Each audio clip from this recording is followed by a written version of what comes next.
بسم اللہ الرحمن الرحیم۔ تمام بھائی اور بہنوں کو السلام علیکم۔ ناظرین گرامی، آج ہم آپ کو حضور پاک صلی اللہ علیہ وآلہ وسلم کی والد کی وفات کا واقعہ بتائیں گے۔ قریش کی شہرت و عظمت کا راز کعبہ کے متولی ہونے اور حصول معاش کے لیے تجارت کو اپنانے میں تھا۔ ان کی تجارت کا سلسلہ مشرق میں یمن اور مغرب میں شام تک پھیلا ہوا تھا۔ وہ سال میں ایک مرتبہ سامان تجارت لے کر شام ضرور جایا کرتے تھے۔ ان کے قافلے پورے عرب میں بلا خوف و خطر سفر کیا کرتے تھے اور کسی کو ان پر ہاتھ ڈالنے کی جرأت نہ ہوتی تھی، کیونکہ وہ پاسبان حرم تھے جو عرب میں امن کا گہوارہ تھا۔ اس سال بھی شام کو جانے والا قافلہ روانگی کے لیے تیار کھڑا ہے، اور عبد المطلب نے جناب عبداللہ کو اس قافلے کے ساتھ جانے کا حکم دے دیا ہے۔ اس کی خبر سیدہ آمنہ کو بھی مل گئی ہے۔ انہیں اپنے شوہر کی جدائی کا قلق تو ہے، لیکن باپ کا حکم اور حصول معاش کا مسئلہ ہے، اس لیے آپ خاموش رہیں۔ جناب عبداللہ روانگی سے قبل سیدہ آمنہ کو الوداع کہنے کے لیے گھر آتے ہیں، تو جناب آمنہ پوچھتی ہیں، سرتاج واپسی کب تک ہوگی؟ عبداللہ: مکہ سے شام تک کا سفر 1 ماہ میں طے ہوگا، تقریباً مہینہ وہاں بھی لگ جائے گا، اس طرح اندازاً 3 ماہ کے بعد واپسی ہوگی۔ آمنہ: اس قدر طویل عرصہ؟ عبداللہ: ہاں، اس قدر طویل عرصہ۔ آمنہ: آپ تو سفر کی دلچسپیوں سے دل بہلا لیں گے، لیکن آپ کے بغیر یہ تنہائی، یہ وحشت، میرا کیا ہوگا؟ عبداللہ: مجھے تمہارے جذبات کا پورا احساس ہے، ہماری شادی کو ابھی 2 ماہ ہی گزرے ہیں۔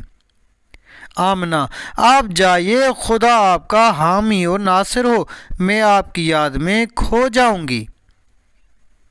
تو حضرت عبداللہ نے فرمایا، اللہ تمہیں صبر و استقامت دے، مجھے ہمت و استقلال سے نوازے، جدائی کے یہ دن جیسے تیسے گزر جائیں گے، ہم انشاءاللہ جلد ہی ایک دوسرے کی دید سے شاد ہوں گے، ہماری محبت کے خاموش نغمے ہماری تنہائیوں کے مونس و غمخوار بجائیں گے۔ تو حضرت آمنہ نے فرمایا، خدا آپ کو خیر و عافیت سے واپس لائے۔ تو حضرت عبداللہ نے کہا، خدا تمہارا بھی حامی و ناصر ہو۔ قافلہ روانہ ہو جاتا ہے۔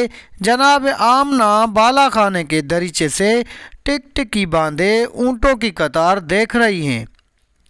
جناب عبداللہ اونٹ پر سوار ہیں۔ قافلہ رفتہ رفتہ ایک لکیر کی مانند دکھائی دینے لگتا ہے اور کچھ دیر کے بعد پہاڑ کی اوٹ میں چھپ جاتا ہے۔ سیدہ آمنہ کی دل کی دھڑکن تیز ہو جاتی ہے۔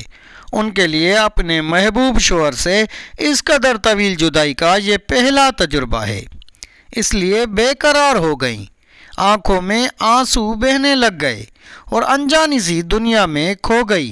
3 ماہ کا طویل عرصہ گزر چکا ہے۔ جناب آمنہ نے اسے جس کرب و اذیت کے عالم میں گزارا ہے، اس کی چبھن کا پتہ اس وفادار بیوی سے پوچھیے، جو نوجوان ہو، جسے اپنی شوہر سے بے حد محبت ہو، جس کی شادی کو صرف 2 ماہ گزرے ہوں اور اس کا محبوب شوہر طویل عرصے کے لیے اس سے دور چلا گیا ہو۔ انہیں قافلہ کی واپسی کا شدید انتظار ہے۔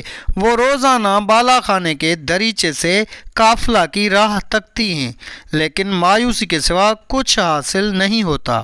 آخر خدا خدا کر کے اس طویل انتظار کے پردے چاک ہوتے ہیں اور جرس کارواں کی صدا سنائی دیتی ہے۔ جناب آمنہ کا دل اچھلتا ہے، انہیں اپنے محبوب کی دید کا شوق مضطرب کر دیتا ہے۔ وہ بے خودی کے عالم میں بالا خانے کے دریچے سے دیکھنے لگتی ہیں۔ قافلہ فردے گاہ میں داخل ہو چکا ہے۔ ان کی آنکھیں اپنے سرتاج کو ڈھونڈتی ہیں، لیکن نگاہ ہر بار ناکام لوٹتی ہے۔ خدا خیر ہو، وہ نظر نہیں آتے۔ جناب آمنہ کے دل سے ہوک سی اٹھتی ہے اور انتہائی بے قراری کے عالم میں بالا خانے سے نیچے آ جاتی ہیں۔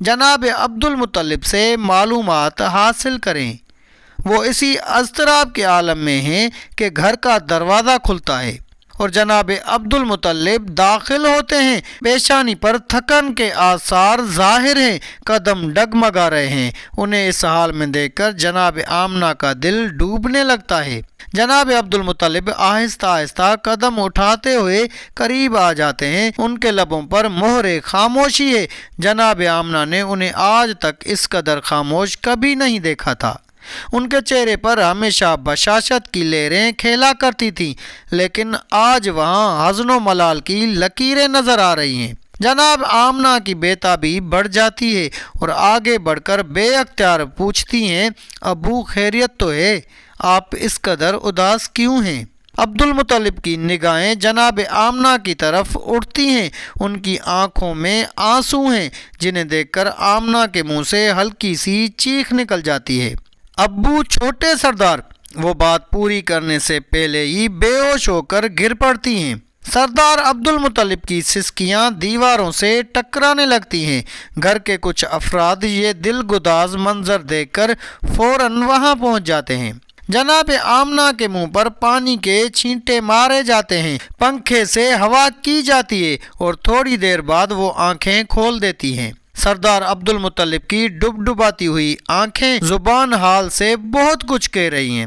جناب آمنہ روتے ہوئے پوچھتی ہیں، ابو چھوٹے سردار کو کیا ہوا؟ عبد المطلب بیٹی وہ ہمیں روتا ہوا چھوڑ گئے ہیں۔ شام سے واپسی میں وہ یثرب میں بیمار پڑے۔ مجھے اس کی اطلاع ملی تو میں نے اسے تم سے چھپایا۔ مجھے معلوم تھا تم وہاں جانے کے لیے بے چین ہو جاؤ گی۔ میں نے حارث کو یثرب بھیجا تاکہ عبداللہ کو لے آئے۔ حارث کے پہنچنے سے پہلے ہی عبداللہ کو موت نے ہم سے چھین لیا۔ جب حارث وہاں پہنچا تو اسے دفن بھی کر دیا گیا تھا۔ وہ اس قافلے کے ساتھ آج ہی واپس آیا ہے۔ بیٹی کاش میں یہ خبر سنانے کے لیے زندہ نہ رہتا۔ آمنہ کا سہاگ اجڑ گیا ہے، دل کی دنیا ویران ہو گئی ہے، ارمان حسرتوں میں بدل گئے ہیں، امیدیں خاک میں مل گئی ہیں، آرزوئیں جنم لینے سے پہلے دفن ہو گئی ہیں۔ لیکن نو مولود کے متعلق جو بشارتیں ملتی ہیں ان کی وجہ سے زندہ ہیں، ورنہ زندگی کا لطف جاتا رہا ہے۔ سیدہ آمنہ کو حضرت عبداللہ سے محمد صلی اللہ علیہ وآلہ وسلم کے علاوہ کوئی اولاد پیدا نہ ہوئی۔ جناب عبداللہ کی عمر وفات کے وقت 25 سال تھی، یعنی حضرت آمنہ کے بطن سے جو پہلی ولادت ہوئی وہ وجود گرامی محمد رسول اللہ صلی اللہ علیہ وآلہ وسلم کا تھا، اور آپ کی ولادت سے چند ماہ پہلے ہی حضرت عبداللہ وفات پا چکے تھے۔ تو ناظرین گرامی، یہ تھی ہماری آج کی ویڈیو کو لائک کر کے صدقہ جاریہ سمجھ کر اپنے دوست و احباب سے زیادہ شیئر کریں۔ جزاک اللہ۔